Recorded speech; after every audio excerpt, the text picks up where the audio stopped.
Hey guys, my name is Zara and this is my next video. आज का मेरा article है, मैंने आप लोगों को डिस्टिंक्ट और सेम इसके ऊपर रैशनल फंक्शन को इंटीग्रेशन कैसे करते हैं उसमें मैंने बताया था आपको कि रैशनल फंक्शन के भी कुछ केसेस आते हैं। जैसे हम उसको पार्शियल फ्रैक्शंस के थ्रू करते हैं, थोड़ा सा सिंप्लीफाई, और फिर हम उसके ऊपर इंटीग्रेशन की टेक्निक लगाते हैं।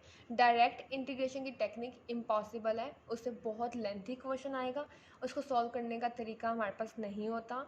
मोस्टली हम फिर क्या करते हैं, उसको थोड़ा सिंप्लीफाई करने के लिए पार्शियल फ्रैक्शन को यूज़ करते हैं।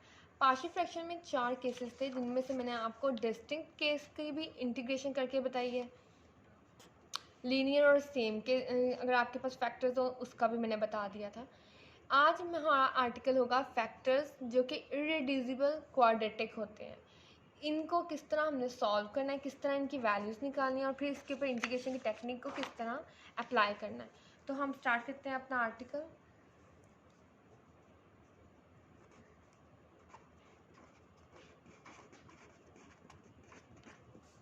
Integration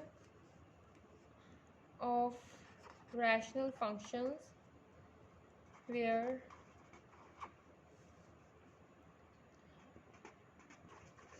irreducible quadratic factor occur in denominator, जहाँ पे डिनोमिनेटर के अंदर हमारे पास इरेड्यूसिबल क्वाड्रेटिक फैक्टर आ जाए। तो ऐसे क्वेश्चंस में हम इंटीग्रेशन कैसे अप्लाई करेंगे, तो हम एक लेते हैं एग्जाम्पल और उसको करेंगे सॉल्व। एग्जाम्पल लेते हैं हम -2x+4/x² + 1 into x-1² dx।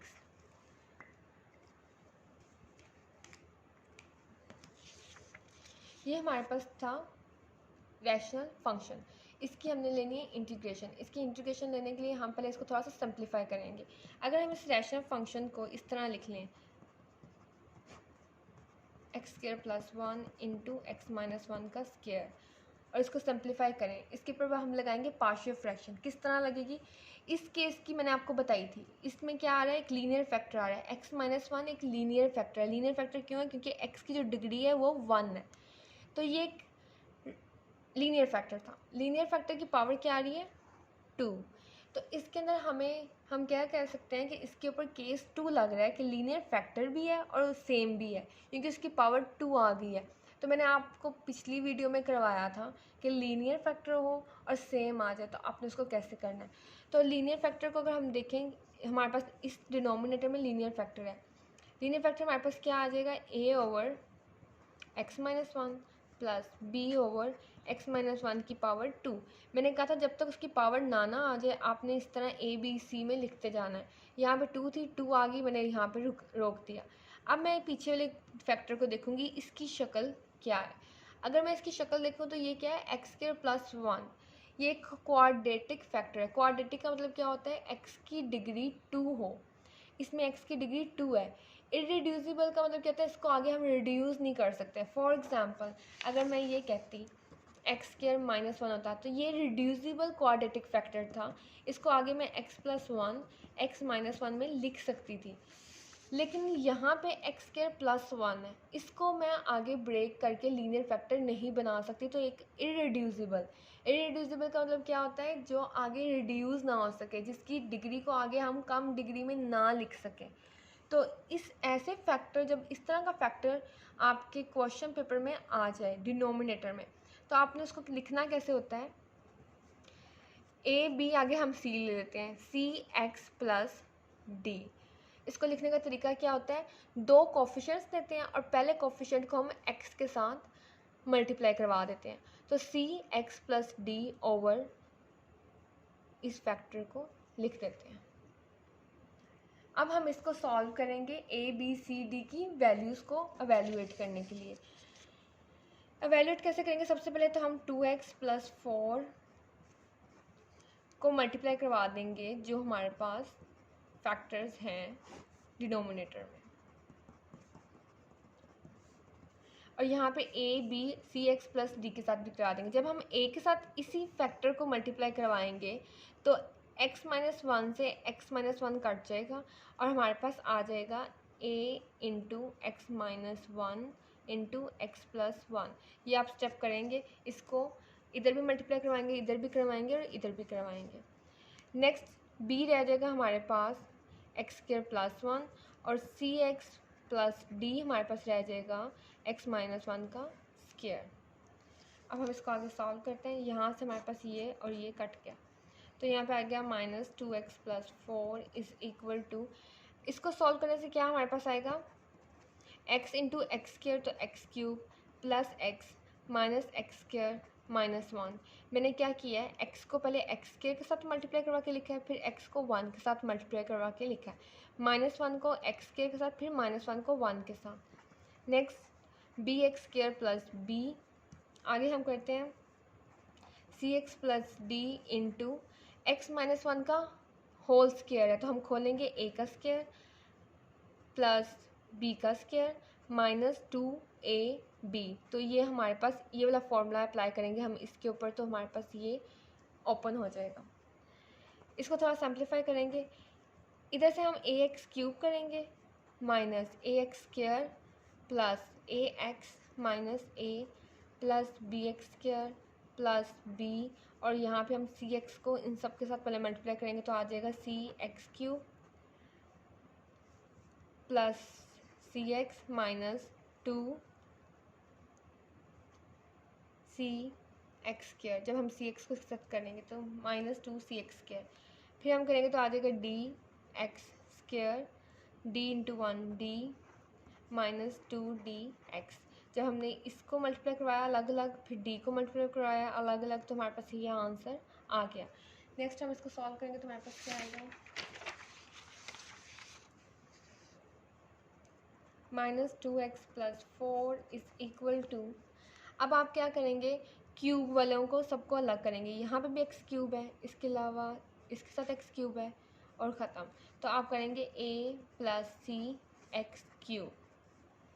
Next आप करेंगे एक्स स्क्वायर वालों को इकट्ठा, एक्स स्क्वायर इसके साथ है इसके साथ है इसके साथ है और इसके साथ है तो आप एक्स स्क्वायर में कैसे लिखेंगे प्लस माइनस ए प्लस बी।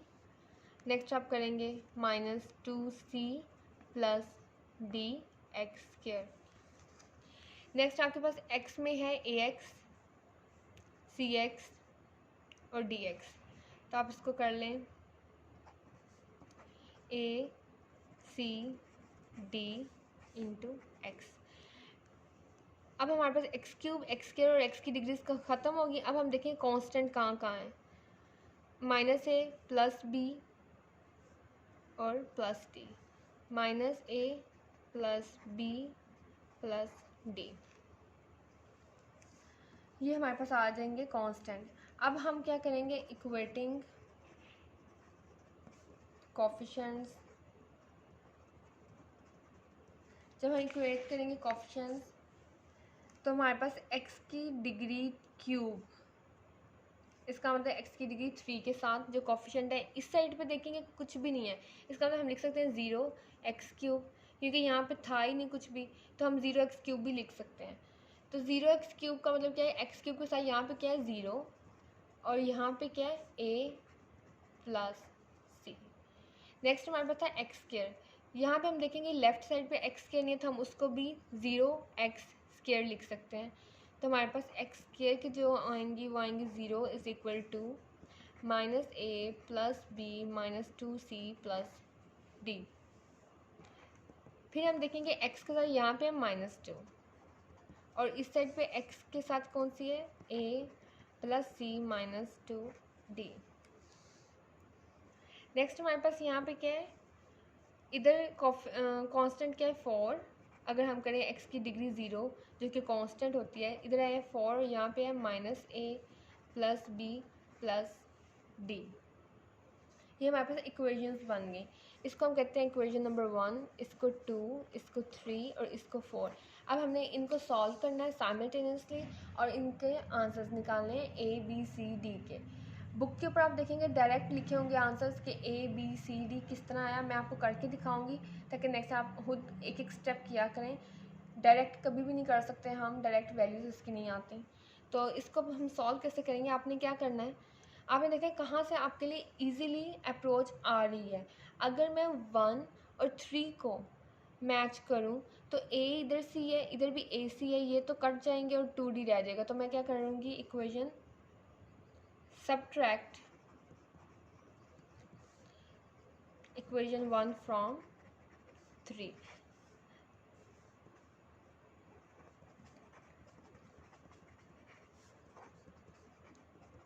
क्योंकि मैं इसको सब्ट्रैक्ट करवा रही हूँ तो यहाँ पे माइनस माइनस माइनस आएगा। एक प्लस का एक माइनस का ये कट गया, एक प्लस का एक माइनस का ये कट गया, यहाँ पे आ गया -2D और इधर आ गया हमारे पास -2। जब हम इसको कैंसिल आउट करेंगे तो D की हमारे पास वैल्यू आ जाएगी 1, तो हमारे पास D आ गया 1। नेक्स्ट हम निकालेंगे वैल्यूज़। नेक्स्ट हमारे पास आएगी वैल्यू, हम ले लेते हैं इक्वेशन, तो मैं ऐसे लिख सकती हूँ ताकि आपको नजर आए। अब D की हमारे पास वैल्यू आ गई है, लेकिन अगर हम इसको सॉल्व करें कुछ इस तरह कि सेकंड को और फोर्थ को ऐड करवा दें या सब्ट्रैक्ट करवा दें, तो इसमें भी -A, B और D है, इसमें भी -A, B और D है, तो C की वैल्यू आ जाएगी। तो हम C की वैल्यू निकाल लेते हैं। तो अब हम क्या करेंगे, subtract equation 4 and 2। 0 is equal to -A plus B minus 2C plus D। 4 is equal to -A plus B और यहाँ पे प्लस D लिख देते हैं। जब सब्ट्रैक्ट करेंगे तो साइन चेंज हो जाएंगे, ये माइनस का ये प्लस का cancel out, plus minus cancel out, plus minus cancel out, बचा -2C और इस साइड पे बच गया -4। जब हम इसको सॉल्व करेंगे तो हमारे पास आ जाएगा 4 is equal to 2C। C की हमें वैल्यू चाहिए 2, इसके साथ मल्टीप्लाई उधर जाके हो जाएगा डिवाइड, तो C की हमारे पास वैल्यू आ जाएगी 2। हमारे पास C की वैल्यू भी आ गई और D की वैल्यू भी आ गई। अब आप देखें C और D की हेल्प से क्या हम बाकी इक्वेशंस, बाकी वैल्यूज़ अननोन निकाल सकते हैं कि नहीं। अगर मैं इक्वेशन 1 में C की वैल्यू पुट करूँ तो मेरे पास A आ जाएगा। तो अब मैं C की वैल्यू पुट करती हूँ, put C is equal to 2 in equation 1। 0 is equal to A plus C, 0 is equal to A plus 2। अब यहाँ से हमारे पास 2 C की वैल्यू हमने पुट कर दी।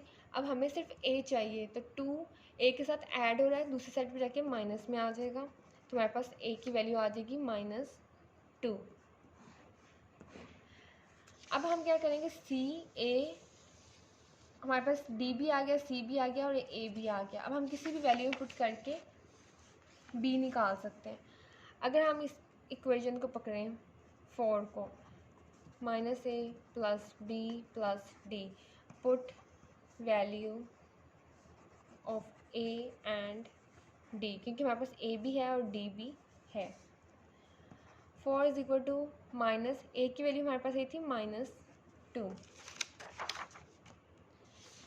D की वैल्यू आई थी हमारे पास 1।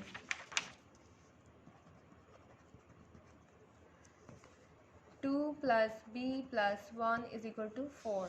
इसको हम सॉल्व करेंगे, 2 + 1 3, 3 इस साइड पे आएगा तो 4 - 3 इज इक्वल टू B आ जाएगा, तो ये हमारे पास B आ जाएगा 1। अब हमने क्या करनी है, ये सारे अननोन की वैल्यूज़ को हमने जो हमारी इक्वेशन थी उसमें पुट करना है। तो हमारे पास ये थी इक्वेशन, इसको मैं कहती हूँ स्टैटिक। इसके अंदर मैंने वैल्यूज जब पुट करूँगी तो मेरे पास फाइनल क्या आएगा, -2x + 4 ओवर x² + 1 x - 1 का स्क्वायर। अब जब मैं इसके अंदर वैल्यूज पुट करूँगी तो मेरे पास बनेगा a ओवर x - 1।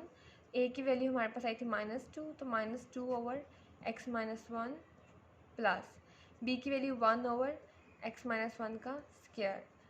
c की वैल्यू हमारे पास आई थी 2, तो यहाँ पे आ जाएगा 2x प्लस d की आई थी 1 ओवर x² + 1। तो ये मेरे पास इस इक्वेशन के अंदर वैल्यूज़ पुट करने के बाद मेरे पास फाइनल इक्वेशन ये बन गई। अब हमें क्या चाहिए था, इंटीग्रेशन, तो हम अप्लाई करेंगे इंटीग्रेशन बोथ साइड्स पे, क्योंकि हमने इसका लेना था इंटीग्रल। अब इसका इंटीग्रल लेना मुश्किल था, इसका इंटीग्रल लेना आसान है। अगर आप गौर करें तो यहाँ पे 1 2 3 टर्म्स हैं, क्योंकि प्लस में लिखी हुई हैं, प्लस माइनस में लिखी हैं, तो वो टर्म्स अलग अलग इंडिविजुअल सम और सब्ट्रैक्शन में लिखी जा सकते हैं। तो हम क्या करेंगे, -2 over x minus 1 plus dx into 1 over x minus 1 square dx plus 2x plus 1 over x square plus 1 dx। अब मैंने क्या किया, इनको सेपरेट सेपरेट लिख दिया। अब हम इसको सॉल्व करते हैं। -2, क्योंकि ये कांस्टेंट है तो ये बाहर आ जाएगा। इंटीग्रेशन अंदर आएगी x माइनस 1 की। अगर हम इसको गौर करें तो यहाँ पे नीचे फंक्शन है और ऊपर उसका डेरिवेटिव पड़ा हुआ है और फंक्शन की पावर स्क्वायर में है। इसको हम ऐसे भी लिख सकते हैं। अब इधर आपने गौर करना है, इसको मैं दोबारा से स्प्लिट करूँगी। किस तरह, 2x over x plus 1 plus 1 over x square plus 1। इस चीज़ को मैं इस तरह लिख सकती हूँ। कैसे, अगर आप दोबारा से इसका एलसीएम लें तो ये दोनों चीज़ें तो सेम है, डिनोमिनेटर में तो ये आ जाएगी और ऊपर दोनों ऐड हो जाएंगी, दोबारा से ये चीज़ बन जाएगी। तो इसको मैं स्प्लिट करके भी लिख सकती हूँ। तो मैंने इसको इस तरह लिख दिया। जैसे इसको सॉल्व कर रहे हैं, ये क्वेश्चन थोड़े से लेंथी हो जाते हैं, लेकिन पेपर में इस तरह के ही क्वेश्चन आएंगे।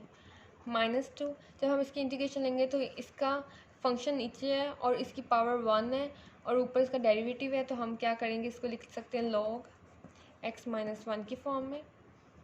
इसको जब इंटीग्रेशन लेंगे तो हमारे पास क्या आएगा, x माइनस 1 की पावर में एक ऐड करवाएंगे और उसी से डिवाइड भी, प्लस 2x ओवर x के प्लस 1। इसकी इंटीग्रेशन अलग से हम लिख देते हैं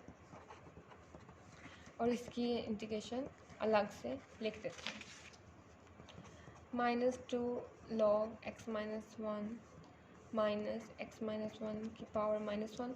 इसको मैंने माइनस को प्लस के साथ मल्टीप्लाई करा के माइनस लिख दिया, प्लस अब ये फंक्शन है और ये इसका डेरिवेटिव पड़ा हुआ है, तो हम इसको भी log की फॉर्म में लिख सकते हैं, log x के प्लस 1। नेक्स्ट हमारे पास ये हमें पता है tan इनवर्स की इक्वल होता है, तो इसकी हम सिंपली यहाँ पे x के प्लस 1 की जगह हम tan इनवर्स x लिख देंगे। और ये क्योंकि डेफिनेट है तो इसमें हम इनडेफिनेट है तो इसमें हम c को ऐड करवा देंगे। तो ये हमारे पास हो जाएगा फाइनल आंसर इसका। तो हम इसको ऐसे भी लिख सकते हैं एंड पे, -2x plus 4 over x square plus 1 into x minus 1 square is equal to -2 log x minus 1 minus 1 over x minus 1। इसको -1 है तो मैं नीचे लेके आ सकती हूँ, log x square plus 1 plus tan inverse x plus c। यहाँ पे मैंने एक और बात बतानी थी, मैंने यहाँ पे a b इसको लिया। आप ऐसे भी कर सकते थे कि पहले इस फैक्टर को लिख लेते। अगर इस फैक्टर को पहले लिखते तो आपने लिखना था ax plus b over this factor plus c over this again d over this और इसकी पावर 2। तो आप वैसे भी कर सकते हैं, आप ऐसे भी कर सकते हैं। तो ये तरीके होते हैं लिखने के, मैंने इस तरह लिखा है। सो आज की मेरी वीडियो थी इरेड्यूसिबल क्वाड्रेटिक फैक्टर पे। अगर आपको ये वीडियो अच्छी लगी हो तो आप इस चैनल को सब्सक्राइब करें, दूसरे लोगों के साथ शेयर ज़रूर करें। Thank you for